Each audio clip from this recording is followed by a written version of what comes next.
This episode is sponsored by Smart Travel, a new podcast from NerdWallet. You know that one friend who always finds the best travel deals, picks the right cards, and somehow ends up in first class for the price of coach? How do they do that? Well, Smart Travel is like that friend, but in podcast form. They cover all things travel finance, like which travel cards earn their keep and which are just heavy, shiny metal, and planning group trips that won't ruin your budget or your friendships. So travel smarter and spend less. That's the key with help from NerdWallet. Follow Smart Travel wherever you get your podcasts. Armchair-Explorer is a part of the Voyescape podcast network.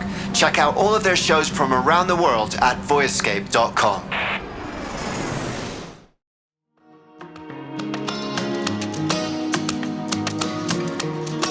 Hey guys, welcome to Armchair Explorer. My name's Aaron Miller. I'm a travel writer and your host, and I'm really excited to share this episode with you today because I've been wanting to do a story about Africa for a while. It's been ages since we've done one, and the few that we've done have been big, grand adventures that are amazing and inspirational stories, but not something most of us would do. So it's high time, I think, that we did a story about an African adventure that we could do.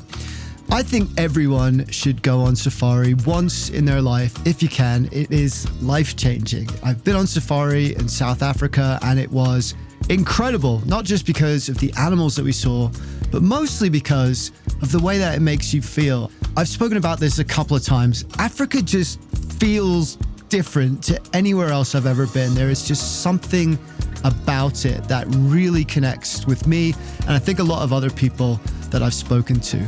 And South Africa, don't get me wrong, is beautiful. It's amazing. But today, we're going somewhere even wilder than that. And I think maybe even more amazing too. It is the Africa in our heads, the one we see on nature documentaries, the one that we dream of going to one day.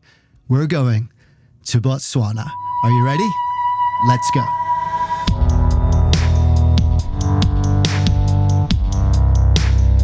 Taking us there is safari guide Peter Allison. Peter's been guiding in Botswana and elsewhere in Africa for more than 30 years.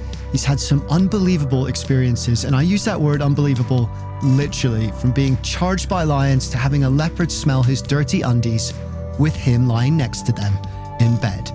That happened, and you're going to hear about it. So I hope you enjoy this adventure. I want to take you on an immersive journey into the heart of Africa. I want you to feel what it's like to be there. But I also hope to inspire you to go and see it for yourself because it will affect you deeply in lots and lots of positive ways that you can't predict. But also because by visiting in the right way with a company that prioritizes conservation and community, your tourism dollars are helping to protect one of the most beautiful and vital ecosystems on the planet. Peter's company, Natural Selection Safaris, do just that in spades. They're involved in dozens of community and conservation projects, and you can go and visit their safari camps and experience everything we talk about today. So check out how you can do that in the show notes. You can literally go on this exact journey. This is the one that I dreamed up. But you can dream up your own adventure too, which is half the fun. So head over to africaendeavors.com. I'm very proud to have partnered with them on this episode because of their conservation focus. I'm always happy to shout out companies for whom travel is a force for good. And that, by the way, is spelled the proper way. africaendeavors.com with a U after the O, the King's English, please, /armchair. That's our URL. And you get $500 off your trip. That's $500, which is a lot. And the link's in the show notes. So go ahead and click that now. Even if you're just curious and dreaming about going on safari one day, hitting that link is a great way to support the show. So thanks for going to check that out. I'm going to get on speeding through all the usual shout outs about us too. Armchair Explorer podcast on Instagram, Facebook, Armchair-Explorer for the newsletter. But most importantly, if you like this episode, hit that subscribe button so we can drop a few more on your feed and tell a friend. Maybe they're staring out the window, clawing at the walls and need an escape. It would mean a lot if you do. But for now, let's get on with the show. Peter grew up in the suburbs in Australia and was on track to follow the prescribed course of his life and start a degree in law. That's what he felt he should do. He was in that funnel. But before he did that, he wanted to fulfill a dream. He'd always loved animals, so he packed a bag, jumped on a plane, and flew to Zimbabwe. He was 19 years old. He talked his way into a job at a safari camp. He tended bar, begged his way onto game drives, and learned as much as he could. He saw the wild animals he'd been dreaming of for the first time: elephants, leopards, snarling, hungry lions. It was remarkable, he says. But then a friend told him about a place to the north, a vast, untempered land where hippos and crocodiles stalk the shadows, elephants walk right into your camp, and lions prowl the night. It was called Botswana. It was the Africa that had been in my head all along. Within an area the size of Switzerland, there are no fences, and yet you have vastness of land. You're in these nation-sized pieces of land. You get a sense of timelessness. It could be 2025 BC. Aside from the vehicle you're in, if you get the opportunity to walk, do it. You get away from the camp, you get away from the vehicles, and you look around, and sometimes you're in just beautiful open plains, and they have the appearance of going forever. And that does something to us as humans. This is the landscape we evolved in. And it's the most amazing sensation just to think, right, this is it. This is where we're from. Great, however many generations back, stood here. Stood in this kind of landscape and looked around as I'm doing now. Pretty amazing thing to be able to get to. Peter would go on to guide safaris in Botswana for many years after that. And though he doesn't live there full-time anymore, it is his home, he says. And in a way, it's home for all of us. They call Africa the mother, the place where we all come from. And if that's true, then Botswana is her beating heart.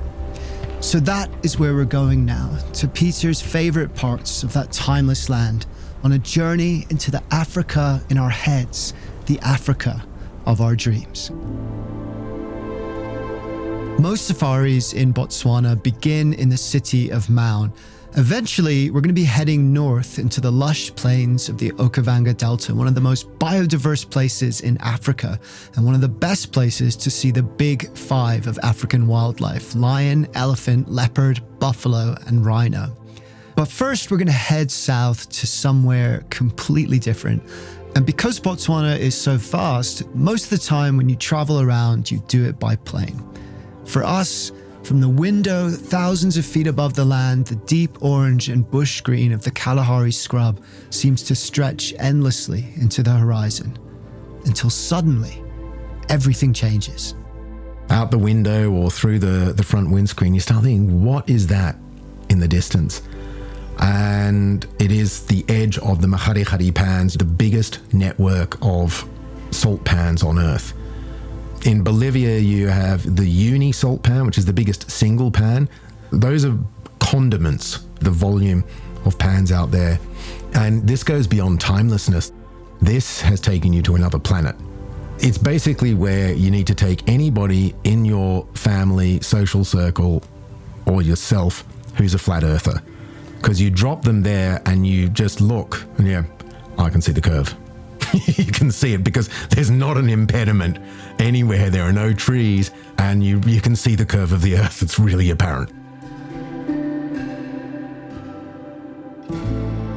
Formed from the remnants of an ancient lake that once covered much of northern Botswana, the Makgadikgadi Pans cover an area of roughly 10,000 square miles, a sea of stark white. Here on the edge of the Ntwete Pan, one of the largest pans in the network, is Sand Camp. 7 billowing white tents shaded by desert palms that blend in seamlessly with the shimmering of the pans. At dawn, bands of colour fade from dark red to orange, yellow, and the softening blue of day. At night, the stars are endless, and in the middle, miles from camp, there is nothing. Nothing but pure, unfiltered space stretching to the horizon on all sides. Walk away from everybody else, just in different directions. It's really safe. You're going to hear if anything's walking up towards you. It's like walking over cornflakes, the crust, the surface of the pans.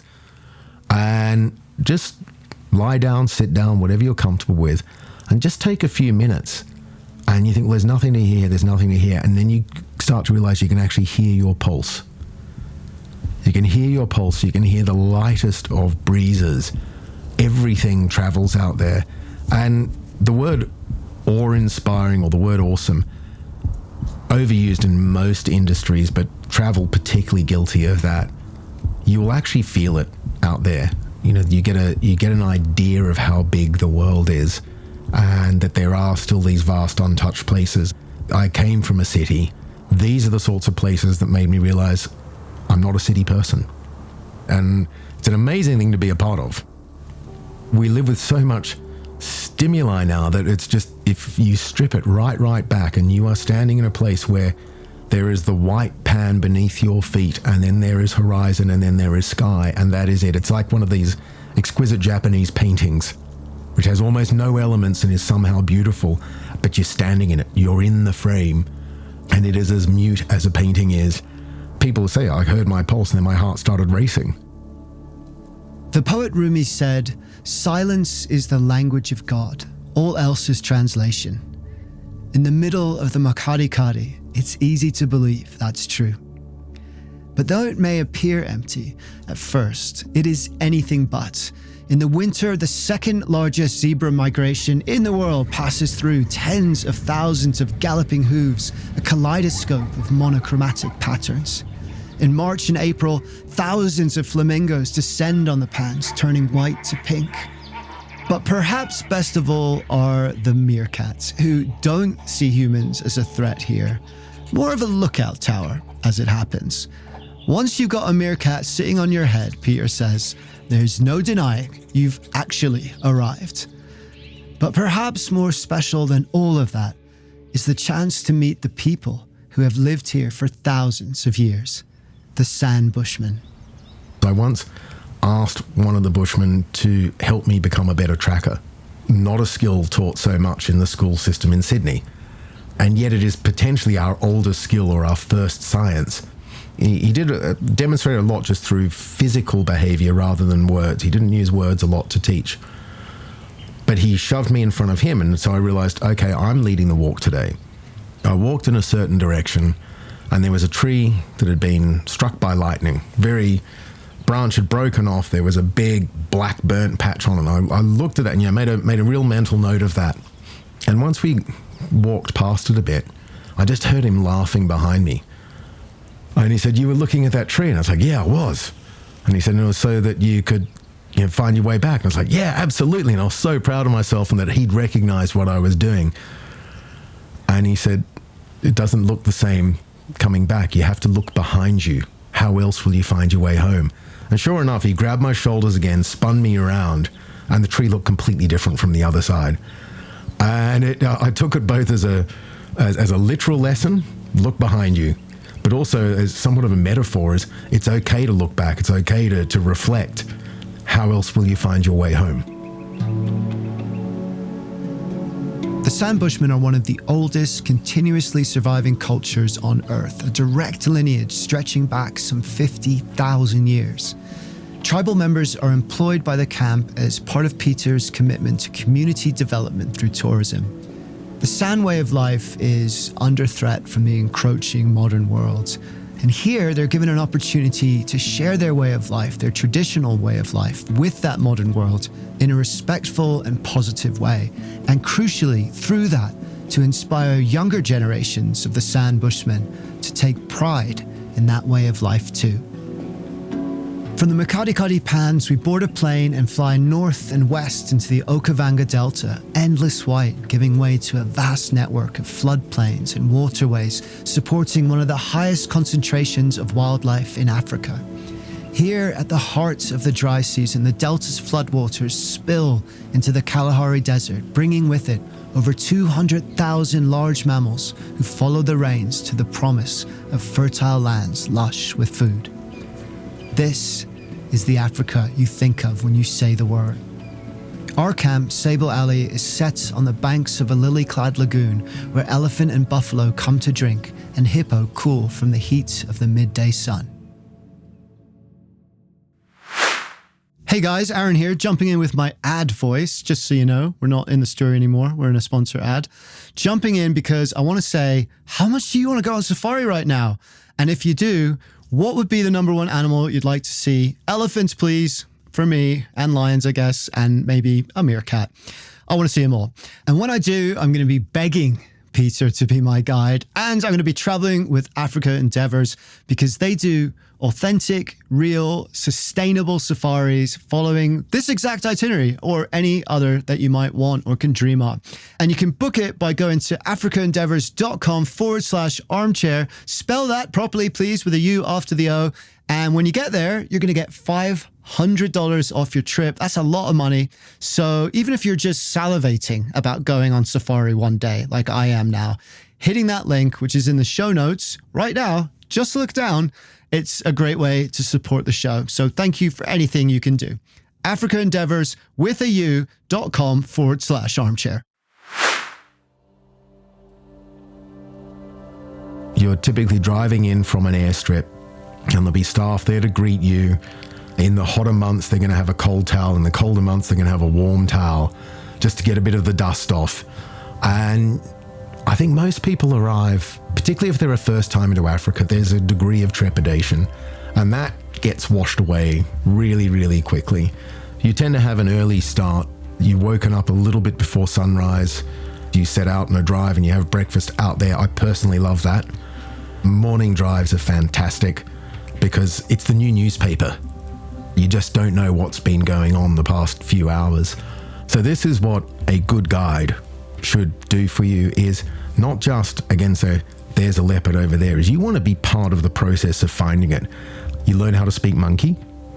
So a monkey who's seen a cheetah or a lion will make a noise a bit like a... And that basically just says to the other monkeys, hit the trees. If they have seen a leopard, specifically a leopard, it's... And they go absolutely crazy because the leopard can climb. And you learn that so you can actually hear from the sounds. There's monkeys, they're upset, but it's something on the ground. And there's this pyramid of trust you have. There's an antelope called the kudu, has this really booming bark, and that is 100% reliable. You drive to where the sound came from, you'll see them standing, ears pointing one way that they're looking at. There will be a large carnivore in that direction. Then you come down there, some like baboons with alarms can also sound like the noises they make when they're disciplining their children or they're in conflict. Then you have a bird called a francolin. They're going to do it for snakes, they're going to do it for mongoose, and at the bottom are squirrels. If you believe a squirrel, you're a fool, but sometimes even a squirrel gets it right. So tracking is not just a visual experience. Don't just stay in the vehicle. Your guide should be pulling you out all the time. Feel this, smell this. You have a look at a track. If it's a nice soft sand and those edges are crisp, the sharp marks that form the edge of the paw pad are crisp, and there's a bit of a wind, you know it's just been put there. And there's no tracks of insects over it. There's insects wandering around the whole time. That's just been put there. And I'm by far a great tracker, but you can pick up the basics pretty early on. And what a thrill, what an added element to any safari.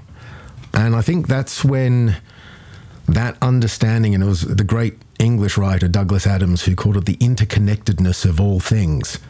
You start realizing that as moronic as the squirrel might be, they've got a very important role to play in the food web, in the sound web. And that leads to conservation, where you start thinking, well, I really love elephants and I want to conserve elephants. But what's an elephant without its habitat? That habitat can't exist without those furry little idiots, the squirrels.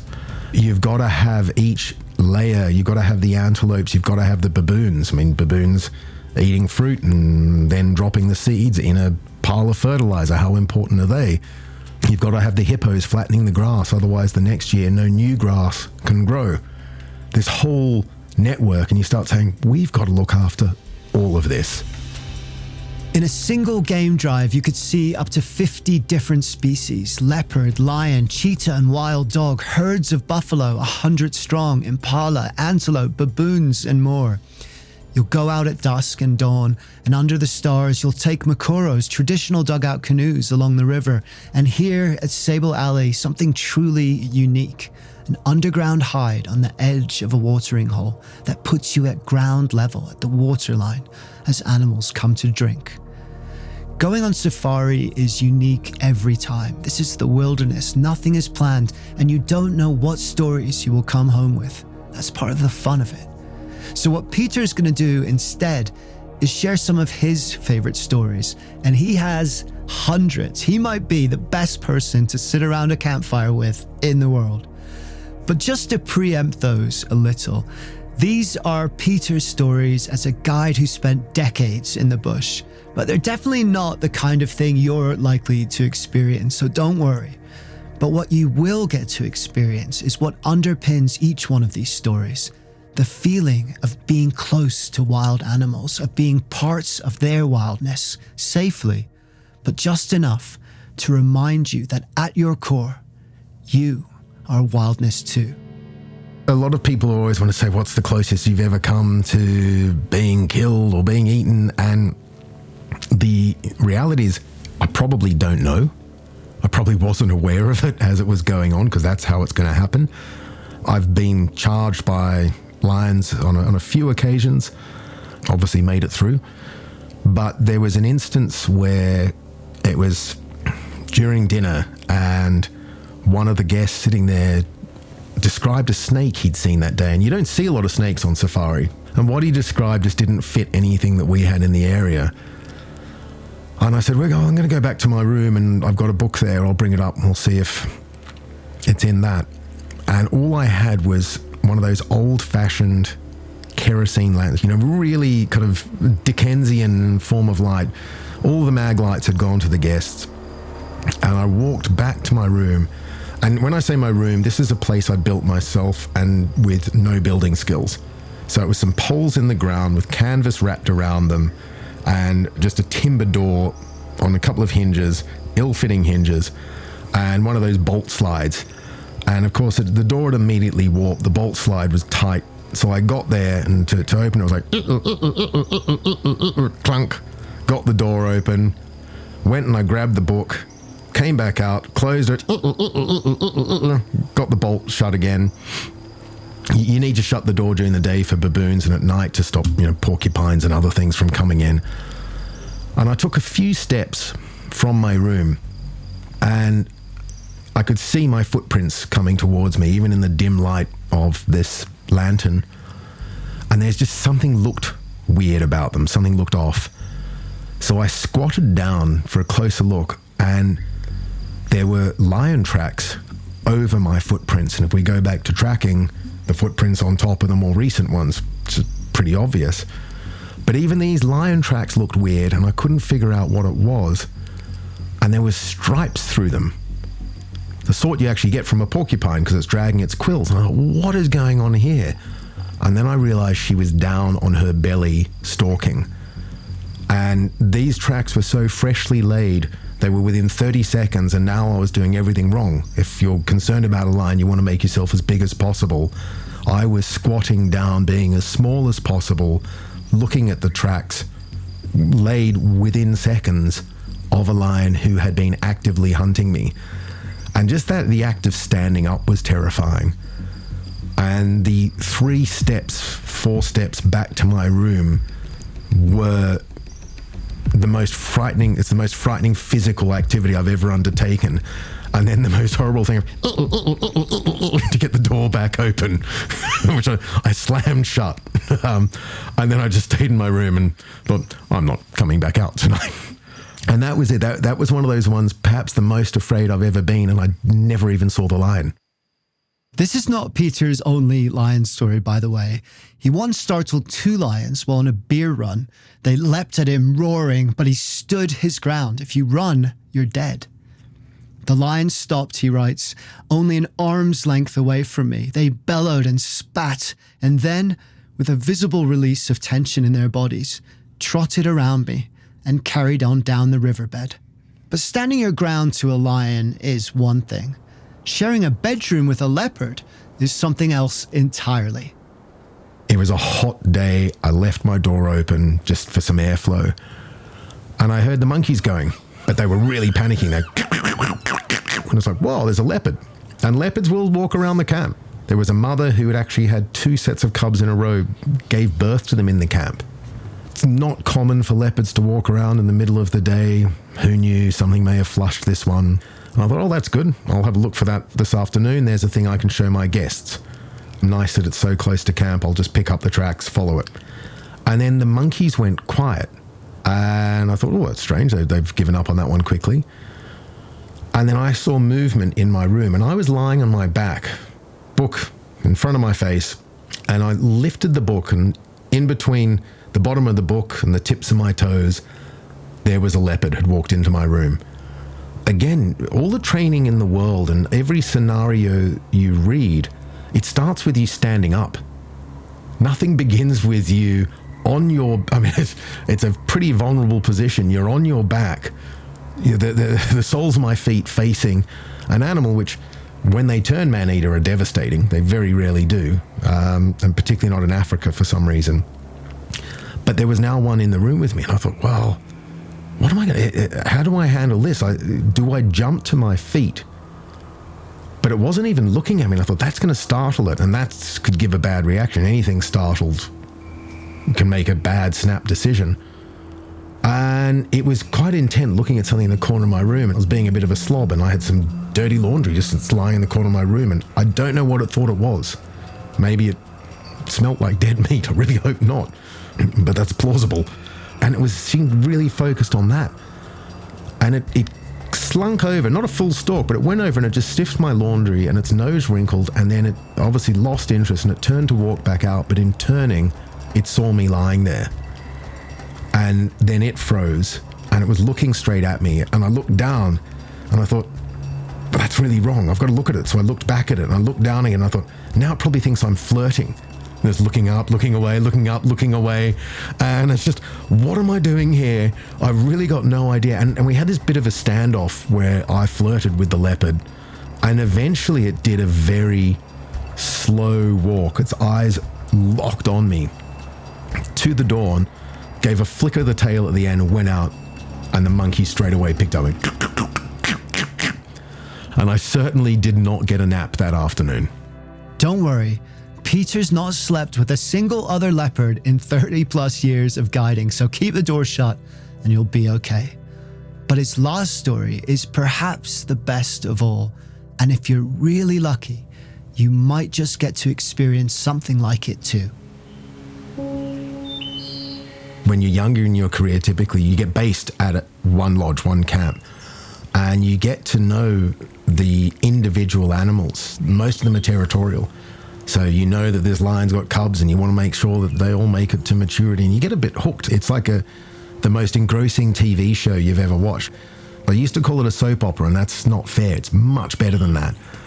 Elephants are more far-ranging, so you don't necessarily recognize them, but there was a herd, and the matriarch, who's typically the one leading at the front, was really distinct because her tusks didn't grow forward, they didn't grow at a 45 degree, they just grew out completely sideways and curled up and around. So I named her Salvador because it looked like Dali's moustache.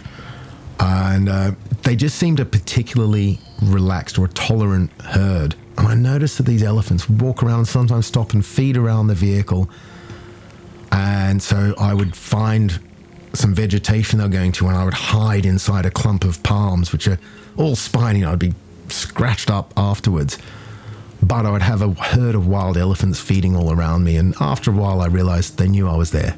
They knew I was there, and they were just, let's not kill the idiot today. They think of me the way I think of the squirrels.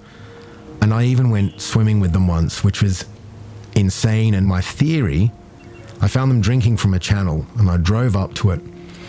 I'd swim across to where they were drinking, and I'd be so close that I didn't imagine a croc would go for me. And that is the one animal I'm truly afraid of. I've been frightened by animals, jump scares from all sorts of things, even birds, but I'm terrified of crocs. I don't even like photos of them. And it was such a stupid theory. And then the elephants actually started crossing, which I hadn't anticipated. And at that point, I probably was safe from crocs, but I was in the middle of a herd of elephants crossing a channel. And it doesn't matter how good a swimmer you are, it's a bad spot to be in. But the greatest experience I had with this herd was I knew that they'd arrived back in the area, And they'd come through maybe twice a year. So they had a kind of a 6-month loop they were on. And every time they were there, I would find an excuse. Rather than me having a nap in the middle of the day, I'd go out and spend time with Salvador's herd. I just felt an affinity for that herd, for all of them, not just Salvador, not just her daughter who had equally wonky tusks. And then once I knew where they'd been heading, and as I was going in that direction, the vehicle, I could see vultures starting to land. And I thought, oh, please don't let this be that one of them's dead and Salvador most likely the oldest. And I just thought, am I about to have a bit of heartbreak here? As he approached closer, he writes, an elephant charged us. She emerged from the group, ears pinned flat, trunk down to protect it from impact at a speed that is terrifying to behold. It was Salvador's daughter, a normally calm elephant that was used to Peter's presence. The vultures were waiting in the trees and the herd had formed a protective cluster, a behavior they typically do around a fallen family member. And Salvador was nowhere to be seen. But as Peter sped away in reverse as fast as he could, he caught a look into the circle, and it was not at all what he thought. When I got there, it was because Salvador's waters had broken. And to this day, the only time in my career I've watched an elephant being born, and it was born to my favorite elephant of all time. You know, that's such a special experience, and nothing will ever match that. When it was so emotional, and within half an hour, this little baby went for a swim. And when it went under the water, I thought, and once again, I was like, I'm going to swim with the herd again. I got to go and get that baby out. And sure enough, it bobbed up and managed to make it across to the other side. And I got to see it a few more times over the years, and it grew equally the elephant equivalent of buck teeth. It's a family tradition, so I'm hoping to bump into that herd again in my travels one day. The herd crossed, he writes, and I knew we couldn't follow. I felt more privileged than after any other wildlife experience. I was proud of Salvador, proud of her older daughter, and proud of the baby. Elephants don't have royalty, but I was sure that at some point, many years from that day, she would grow up and lead the herd. And that is why you go. To be a part of their world for just a fleeting minute, to be reminded how much they are like us, and most importantly, because it changes you. Wildness is a part of who we are, and in places like Botswana, where you have that kind of proximity, you feel it, you remember it, and know it to be true. And the Okavango Delta to me is mental health. It's a beacon that there are places in the world that are still okay. And in a hard urban landscape, you get the feeling this is the world. And the only way you can see the sky is to tilt your head all the way back, and it forces you really inwards. Around you is concrete and glass, and so that's why I think people in cities, they fixate on fashion, they fixate on the close-up, because you can't look far. And you get into the Delta, you get into the Makgadikgadi, and you see far, you see the world, and you, certainly for me, it's quite nice knowing how small I am, because then obviously my problems are small. And it's where it's extraordinary is if you've got some powerful CEO who's brought there and realized they're powerful in their little environment, in this little moment in history. And that can be a valuable lesson for them.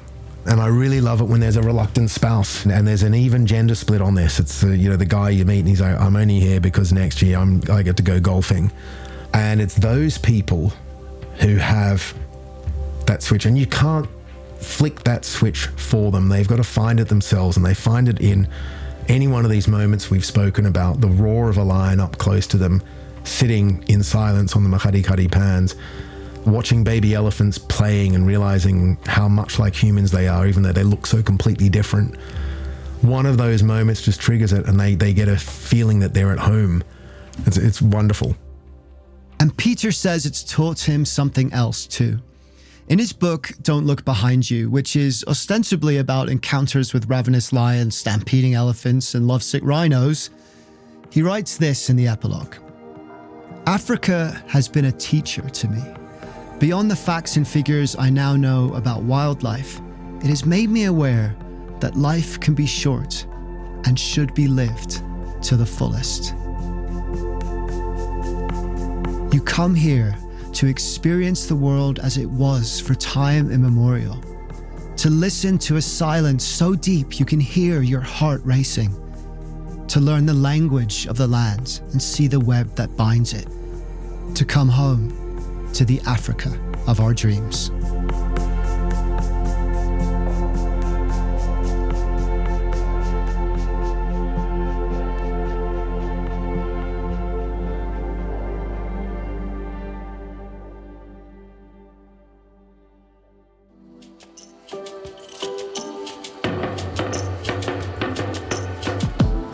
Thank you, Peter. Thank you for taking us on this journey from the Makgadikgadi Pans to the Okavango Delta.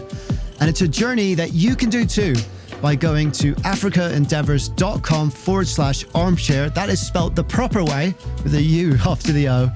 And if you go there, you're going to get $500 off your trip, which is a huge amount off your trip. And you're also going to help this show out and help me out. Even if you're just curious and dreaming about going on a safari one day, hitting that link is a great way to support the show, and you won't be disappointed when you get there. The link is in the show notes, africaendeavors.com/armchair with a U. Thank you very much. Peter's also written some very funny books with loads more unbelievable stories. Hit him up on Instagram if you want to find out more. Peter Allison Safari is the handle. You guys will not be disappointed. He's got an awesome Instagram, Peter Allison Safari. So that's it. Put Botswana on the bucket list. I have. Keep dreaming of that journey home and keep looking for wonder wherever you are. Because the more we look for wonder in the world, the more the wonder of the world becomes a part of who we are. Dare to be truly alive.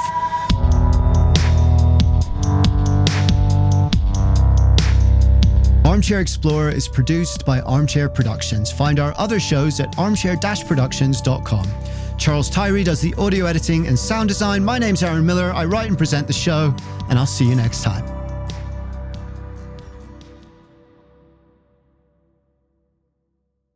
Quick question. Do you want travel tips from people who have actually been there? Our show is co-hosted by Tim Johnson, an award-winning travel journalist who's been to more than 145 countries around the world. And I'm David Brody, the other co-host who's been travel podcasting for 20 years while traveling to 50-plus countries around the world. In about 10 or 20 minutes per show, we break down a destination with the kind of insight you usually only get from long guidebooks or hours of research. So if you want expert advice, zero fluff, and travel inspiration that you can actually use, search for Travel in 10 wherever you listen to podcasts, or you can also find us at voyescape.com. Hi, I'm Pauline Fromer, host of the Fromer's Travel Podcast. We post new episodes weekly, detailing the kinds of money-saving tips and cultural insights that will make your trips richer without making you significantly poorer. We do so by interviewing real travel experts like TV host Samantha Brown, Fromer's authors from around the globe, and such public figures as Free Solo's Alex Honnold. It's a fun travel party. I hope you can join us.